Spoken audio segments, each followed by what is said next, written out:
জংলার হরিণী শিকারীর হাতে বন্দী হয়ে পড়ে আছে। সুতার জাল, মোড়া সুতার জালের মধ্যে সাগর থেকে জাল দিয়ে বড় বড় মাছ ধরে না, শিকারী দুই পাহাড়ের চিপায় সুতার জাল পাইটা ওই জংলার মধ্যে লাঠি দিয়া বাইরেতেছে।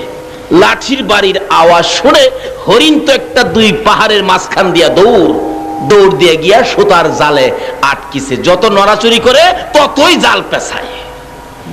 শিকারী দূর থেকে খুশি মুস্কি মুস্কি হাসে, রে হরিণী আর দৌড়াদৌড়ি করিস না, নড়াচুরি করিস না, বন্দী হয়ে গেছো। ভালো করে পেঁচাইয়া শিকারী শেষরাইয়া কিতাব লেখে। আলগাইতে পারে না ভারী বেশি, হরিণটা মোটা তাজা বেশি ছিল বিদায় শেষরাইয়া নিতেছে। হরিণী শেষরাইয়া নিতে যাইয়া গো এই পাথরের কণাই লাইগা হরিণের সমস্ত চামড়াগুলো ছিলা রক্ত বাহির হইতেছে। হরিণ গাছের গোড়ায় যখন জালটা দিয়ে বেঁধে রাখলো, হরিণ চোখের পানিগুলো ছেড়ে ছেড়ে কাঁদতেছে। একটু পরে দেখা যায় দয়ার নবী মায়ার নবী এই রাস্তা দিয়ে আসতেছে। আল্লাহু আকবার বলো। হরিণ দূর থেকে আমার নবীকে দেখে চোখের পানি ছেড়ে ছেড়ে ডাকতেছে, প্রভু গো আমার জবান খুলে দাও না, তোমার বন্ধু রাহমাতাল লিল আলামিনের কাছে আমার মনের দুঃখগুলি বলি। আল্লাহ বলেন, জংলার হরিণ রে, আমার বন্ধুর সাথে কথা বলার জন্য জবান খুলতে চাইছস, যে নবীর উসিলায় এত কিছু করেছি, এই নবীর সাথে কথা বলবি, যা তোর জবান খুলে দিলাম। যে নবীর পক্ষে গেলে জংলার হরিণের জবান পর্যন্তই আমার আল্লাহ খুলে দেয়। বলুন এই নবীর পক্ষে গেলে আমরা লাভ হবে না লস হবে? কাছাকাছি আসার পরে হরিণ ডাকতেছে, প্রভু গো আপনার বন্ধু আইসা গেছে, জবানটা খুলে দেন না। আল্লাহকে যা জবান খুলে দিলাম। হরিণ ডাকতেছে, প্রভু গো আপনার বন্ধু আইছে, কথা বলি। প্রথম সালাম দিলেন, আসসালাতু আসসালামু আলাইকা ইয়া রাসূলুল্লাহ। নবী কই কি আশ্চর্য, হরিণ সালাম দিতেছে, কি ব্যাপার হরিণ? হুজুর আমি বিপদে পড়ে গেছি, শিকারীর হাতে বন্দী। দেখেন শেষরাইয়া আনতে যাইয়া আমার চামড়া সিলাইছে, রক্ত বাহির হইতেছে। নবী গো এটা তো সাধারণ দুঃখ, এর চেয়ে বড় দুঃখ, মাত্র 2টা বাচ্চা প্রসব করেছি। সকালবেলা ওই পাহাড়ের কিনায় জংলার কিনারে বাচ্চাগুলো রাইখা ঘাস পানি খাইতে আসছিলাম, এখন শিকারীর হাতে বন্দী। আল্লাহর নবী গো আমার বাচ্চা 2টা না খায়া মরে যাবে, হুজুর যদি দয়া করে একটু সুযোগ আমারে দিতেন, আমি জীবনের মতো বাচ্চাগুলো দেখে আসতাম, আর একটু দুধ বাচ্চাদেরকে জীবনের শেষ খাওয়াই আসতাম। আমার নবী তো দয়ার নবী, সকল সৃষ্টির জন্য যিনি করুণা। নবী ডাকতেছে, হরিণী ঠিক আছে যাও, জালের পেট ছোটায়া যে গাছের মধ্যে বান্ধা ছিল এই রশিটা, এই জালের সুতাগুলি নবীজি হাতে নিয়ে দাঁড়াইয়া রয়েছে। হরিণ তো দৌড় মারছে। কিছুক্ষণ পর শিকারী হাজির। আমার হরিণ কোথায়? বাবারে তোমার হরিণ তো ছাইরা দিছি, কিছুক্ষণ পরে হরিণ আসবে। ওই লোক এটা কোন পাগল? শিকারী বলতেছে জাল দিয়া পেঁচাইয়া হরিণ ধরতে পারি না, আর হরিণ ছাইরা দিলে হরিণ আসবে, এটা কোন পাগল কি কয় রে? আচ্ছা আপনাদের ধারণা কি যিনি হরিণ ছাড়ছে ফিরা আবার আইবনি? আসতে কইলেন যে আইতো না। হরিণ দৌড়ে গেছে, যা দেখে বাচ্চাগুলি সারাদিন না খাইয়া থাকতে থাকতে একবারে ছোট বাচ্চা দুর্বল হয়ে পড়ছে। বাচ্চা 2টার সামনে গিয়ে দাঁড়াইছে, চোখের পানিগুলি হরিণীর পড়তেছে। বাচ্চা জিগায়, মা মা এত দেরি করলা যে, তোমার শরীরে রক্ত দেখা যায় কেন? কে মারছে তোমাকে? কোন জায়গায় বিপদে পড়ছো? মা হরিণী কান্দে। ও বাচ্চারা শোনো, প্রশ্নের পর প্রশ্ন করো না, সময় নষ্ট করো না। শিকারীর হাতে বন্দী হয়েছি, দুধ খাবি নি রে, জীবনের শেষ দুধ আমার কাছ থেকে খেয়ে দে, মা বলে ডাক দিবি নি রে, জীবনের শেষবারের মতো মা বলে ডাক দিয়ে দে। বাচ্চা দুটো জিজ্ঞেস করে কারণ কি? রে বাচ্চারা কারণ জিজ্ঞেস না, তোদের মায়াই রে একটু দুধ খাওয়ানোর জন্য রাহমাতাল লিল আলামিনের হাতে রশি লাগাইছি। বাচ্চা 2টাও আমার নবীরে চিনে। বলুন হরিণের বাচ্চাও নবীরে চিনে কিনা? হরিণের বাচ্চা হইয়াও নবী চিনে গো, কিন্তু উম্মত হইয়া নবী চিনি না। একটা হরিণের জন্য নবী করুণা, কিন্তু নবীর পক্ষে গেলে, নবীর পক্ষে না গেলে না। বাচ্চা দুইটা ডাকতেছে, মা এত দেরি করলা যে? বাবারে বিপদে পড়েছি, নবীজির হাতে রশি দিয়া তোমাদেরকে দুধ খাওয়াইতে আইছি। বাচ্চা দুইটা ডাকে, মা গো নবীর সাথে বেয়াদবি কইরা আইছো, আমরারে দুধ খাওয়াইতা? মা না খাইয়া জীবন দিমু, তোমার দুধ খাইতাম না। বাচ্চা হরিণ চিনে, কিন্তু আমরা উম্মতের মধ্যে চিনে না।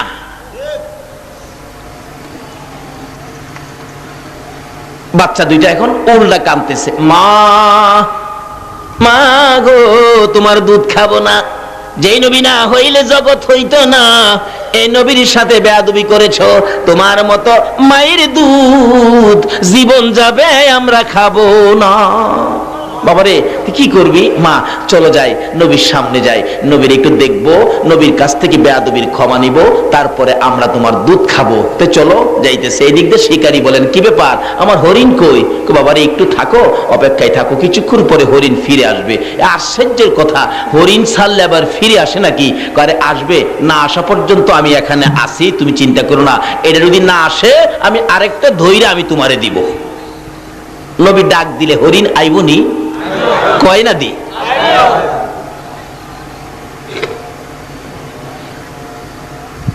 আচ্ছা দেখি, কিছুক্ষণ পর দেখা যায় আগে আগে মা হরিণীটা, পিছনে দুইটা বাচ্চা আসতেছে। রাসূল বলেন, বাবারে চিন্তা করো না, ওই যে তোমার হরিণ আসতেছে। শিকারী তাকায় দেখে হরিণ গিয়েছিল একটা, আসতেছে কয়টা? বাচ্চা দুইটা একটু যখন কাছাকাছি এসে গেছে, আমার নবীর সুন্দর চেহারা যখন দেখা যাইতেছে, বাচ্চাগুলো মার আগে আগে যায়। যেই নবীর বাচ্চারা পর্যন্ত ভালোবাসতো গো, আজকে বুঝের হইয়া নবী চিনলাম না। যেদিন আমার নবী মক্কা থেকে হিজরত করে মদিনায় যায়, মদিনার ইতিহাস খুলুন, এখনো মক্কা মদিনা ইতিহাসের ঘন্টা বাজে। আমার নবী মদিনার সীমানার কাছাকাছি গেলে মদিনার লোকেরা দাঁড়িয়ে আছে নবীকে ভালোবাসা দিবে। যেই নবীর ভালোবাসায় রে ইয়াসরিব নামের পাথরের দেশ সোনার মদিনা হইয়া যায়। লোকেরা দাঁড়িয়ে আছে নবীকে ভালোবাসা দিবে, কিন্তু বড়দের আগে বাচ্চাগুলো, ছোট ছোট ছেলে মেয়েগুলো একবারে সকলের সামনে গিয়ে দাঁড়িয়ে আছে, হাতে হাত ধরে। নবীজি কাছাকাছি আসার পর আরবি দিয়ে গান শুরু করে দিয়েছিলেন, তলাআল বাদরু আলাইনা। আমি তাকে বাংলাতে গান বানাইছি। আমার নবী মদিনার সীমানায় গেলে রাসূল বলেন, ছোট্ট ছোট্ট ছেলে মেয়েরা সবার আগে আমাকে ভালোবাসা দিতে যাইয়া, বাচ্চাগুলো নবীকে ঘেরাও করে দাঁড়াইয়া সবাই ডাকতেছে, আরে মা আমিনার কোলে দেখো চাঁদ উঠেছে। বলুন, মা আমিনার কোলে দেখো চাঁদ উঠেছে, যাহারি প্রেমেতে জাহান পয়দা হয়েছে।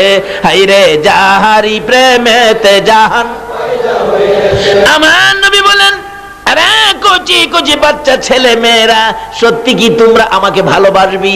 বাচ্চারা বলেন, ইয়া রাসূলুল্লাহ, আমরা কসম খাইলাম গো, জীবনের বিনিময়ে আপনাকে ভালোবাসবো।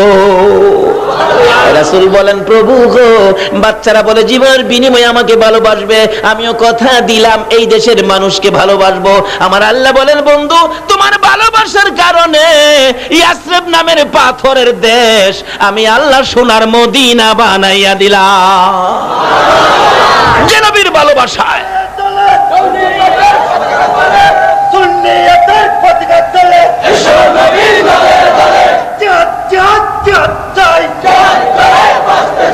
আসুন আগে বাড়ি। বাবারা, কুচি কুচি বাচ্চারা পর্যন্ত নবীরে চিনতো, মারকুলের শিশুরা পর্যন্ত নবীকে চিনতো। আজকে আমাদের কোন ভূতে ধরছে নবীকে নিয়ে ধাক্কাধাক্কি করি? হরিণের বাচ্চাগুলো মার আগে আগে দৌড়ে যাইয়া একবারে নবীজির পাও মোবারকে পড়ে ডাকতেছে, আল্লাহর নবী গো, ও দয়ার নবী, মা বেয়াদবি করেছে, মাফ করে দেন, না হয় আমরা মার দুধ খাবো না, জীবন দিব, দুধ খাবো না। বড় হরিণ কাছে দাঁড়ায় রয়েছে। আমার নবী ডাকে, ও শিকারী দেখ, হরিণ গিয়েছিল একটা, ফিরে আসছে 3টা। আল্লাহু আকবার। আরে শিকারী, এবার বল কোনটা নিবি রে? বড় হরিণ নিবি না বাচ্চা হরিণ নিবি? না, যিনি হরিণ একটা ছাড়লে 3টা আসে ওনাকে নিবি। অর্থাৎ হরিণ নিবি বড়টা না বাচ্চাটা? না, নবীকে নিবি। শিকারী বলেন একবার হরিণের দিকে চাই, আবার বাচ্চার দিকে চাই, আবার আমার নবীর সুন্দর চেহারার দিকে চাই। অবশেষে ডাক মারলেন, যেই নবী একটা হরিণ ছাড়লে 3টা ফিরে আসে রে, আমি আর হরিণ নিব না, আমি সেই নবী নিয়ে নিলাম। এইভাবে রাহমাতাল লিল আলামিনের প্রচার আমার আল্লাহ সমাজে ঘটিয়েছেন। আজকে সে নবীর উম্মত আমরা রবিউল আউয়াল চাঁদে এই মাহফিলে বসেছি। আসুন দেখি আমাদের জন্য কি বাজেট, কি লাগবে, কি দরকার, সব আজকে পাবেন। আমার আল্লাহ বলেন নবীর আগমনের চাঁদে রবিউল আউয়ালে আমি আল্লাহ এমন একটা দরজাও বাকি ছিল না যেই রহমতের দরজাগুলো নবীর আগমনে আমি আল্লাহ খুলি না। সব রহমতের দরজা নবীর আগমনে আমি আল্লাহ খুলে দিয়েছি। আসুন আমরা এই রবিউল আউয়াল চাঁদে সে নবীর পক্ষে স্বীকারোক্তি দিলাম, আমরা নবীর পক্ষে থাকব। আল্লাহ বলেন আমার এই নবীর পক্ষে যারা থাকবে আমি আল্লাহ তাদের পক্ষে থাকব। আসুন, বৃষ্টির দরকার, আমরা নবীর পক্ষে গিয়েছি, এখন দোয়া করব আল্লাহ যাতে আমাদের শুধু বৃষ্টি নয়, আমাদের জন্য যত কিসিমের রহমত বরকতের দরকার আল্লাহ যেন আমাদেরকে সব এই রবিউল আউয়ালের বরকতে নবীর আগমনের উসিলায় আল্লাহ যেন আমাদেরকে বৃষ্টি সহ সব কিসিমের বরকতের ভাগী করেন। সকলে বলুন আমিন। আল্লাহুম্মা আমিন। রব্বানা যালামনা আনফুসানা ওয়া ইল্লাম তাগফির লানা ওয়া তারহামনা লানাকুনান্না মিনাল খাসিরিন। রাব্বিরহামহুমা কামা রাব্বায়ানি সগীরা। রব্বুল আলামিন, তোমার নবীর আগমনের চাঁদ তোমার আগে কইলা না কেন?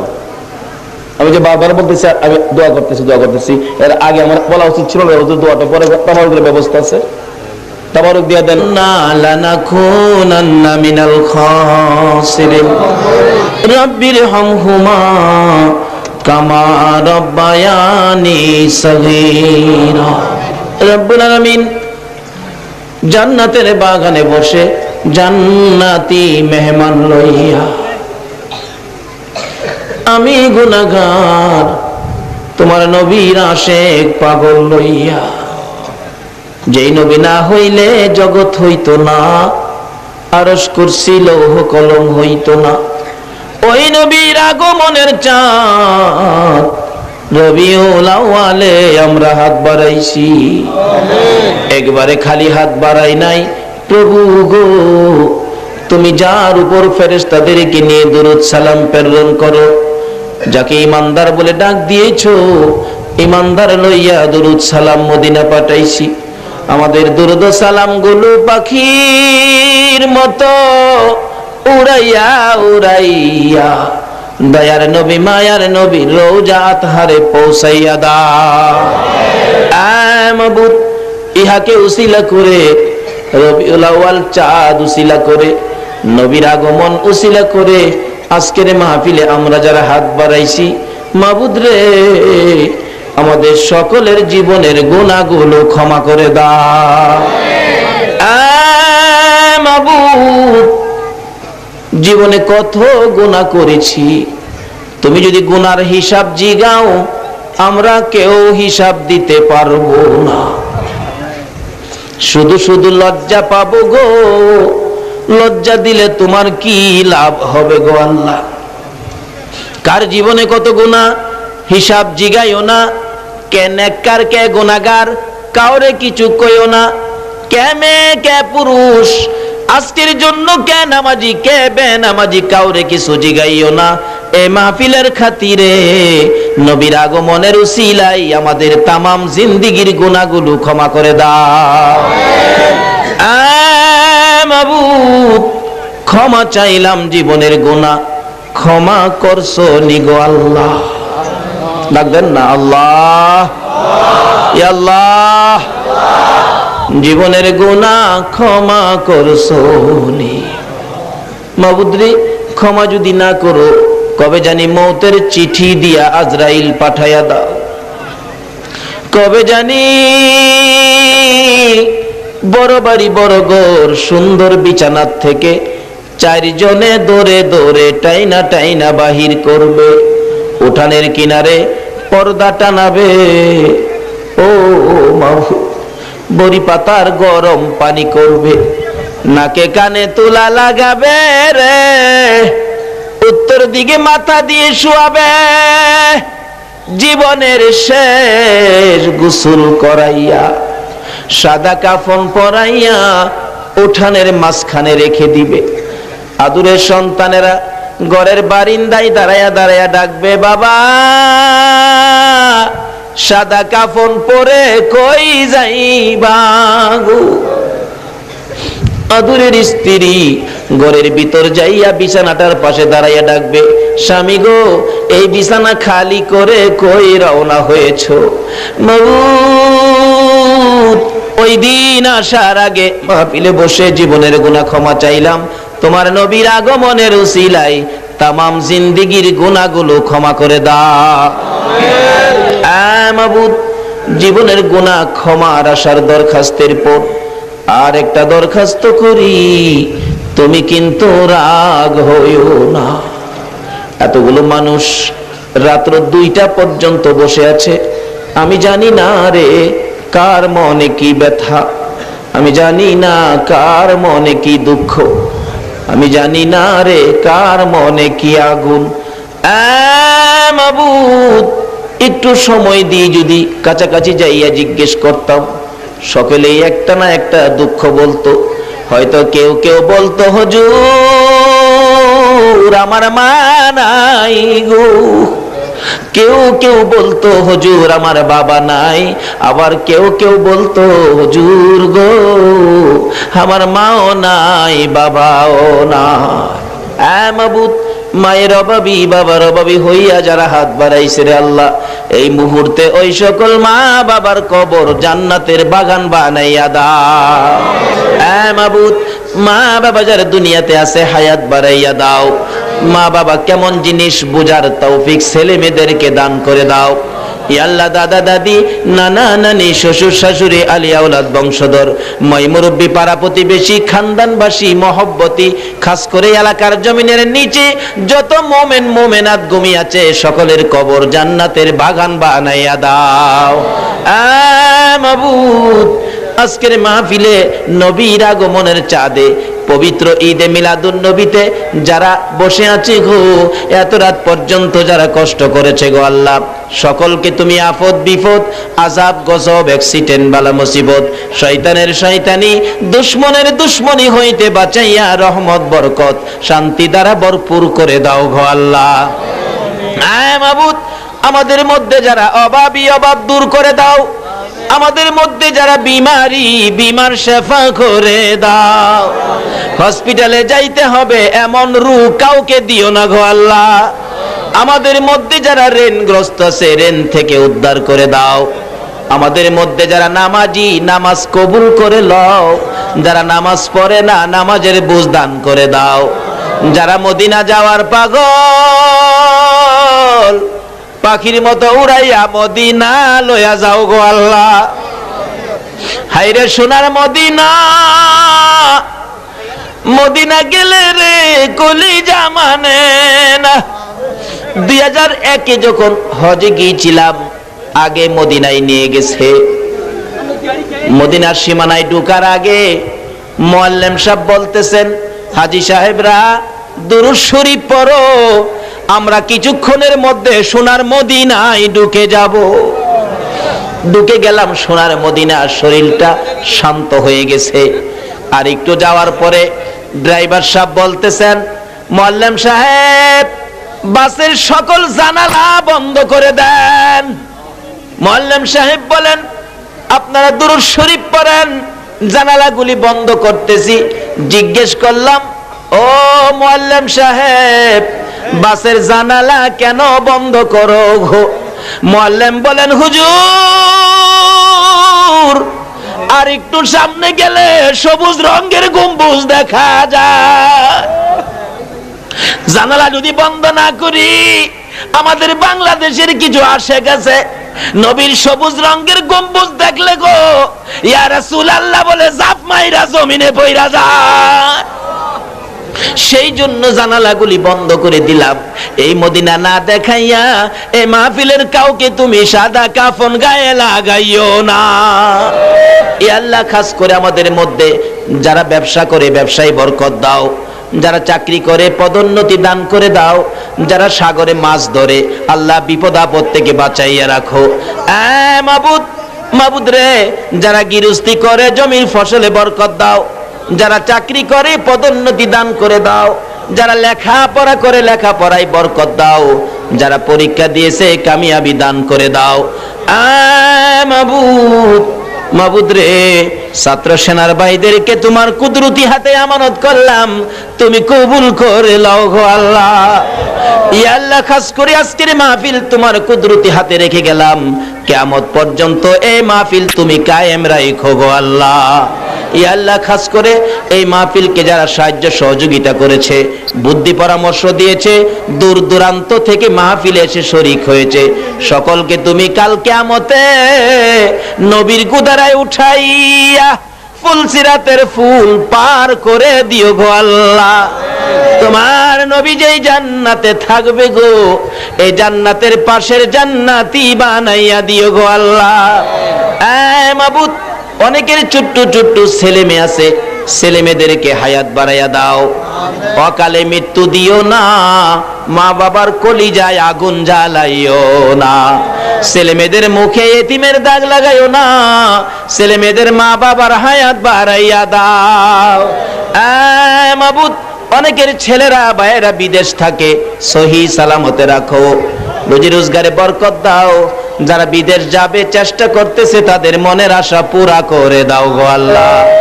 মাবুদ, আমাদের এই বাংলাদেশটুকুন তুমি হেফাজতে রাখো গো আল্লাহ। সকল প্রকার মারামারি, কাটাকাটি, হিংসা, বিদ্বেষ, বোমাবাজির থেকে এই দেশটাকে বাঁচাইয়া রাখো গো আল্লাহ। ইয়া আল্লাহ, খাস করে আজকের মাহফিলের ফায়েজ বরকত, আজকের মাহফিলের সবের সানি, এই বাংলার জমিনে যত ওলি আল্লাহরা ঘুমিয়েছে, তামাম পৃথিবীর জমিনে যত ওলি গাউস কুতুব ঘুমিয়েছে, সকলের রোহে পৌঁছাইয়া দাও, ওনাদের রুহানি ফায়েজ আমাদেরকে নসিব করে দাও গো আল্লাহ। আজকের মাহফিল সোনার মদিনা পৌঁছাইয়া দাও গো আল্লাহ। ইয়া আল্লাহ, নবীর আগমনের বরকতের ভাগী আমাদের সকলকে তুমি করে দাও গো আল্লাহ। ইয়া আল্লাহ, যতগুলো দরখাস্ত করলাম মাহফিলের উসিলাই, দুরুদ ও সালামের উসিলাই, নবীর আগমনের উসিলাই, সবগুলো তুমি কবুল আর মঞ্জুর করো গো আল্লাহ। যা আলোচনা হয়েছে আমাকে সহ সকলকে তুমি আমল করার তৌফিক দাও গো আল্লাহ। ইয়া আল্লাহ, মাহফিল শেষে যারা যেখানে যাবে গো সহি সালামতে পৌঁছাইয়া দিও গো আল্লাহ। রব্বানা তাকাব্বাল মিন্না ইন্নাকা আনতাস সামিউল আলিম وتب علينا يا مولانا إنك أنت التواب الرحيم وصلى الله تعالى على خير خلقه محمد وعلى آله وأصحابه أجمعين بحق لا إله إلا الله محمد رسول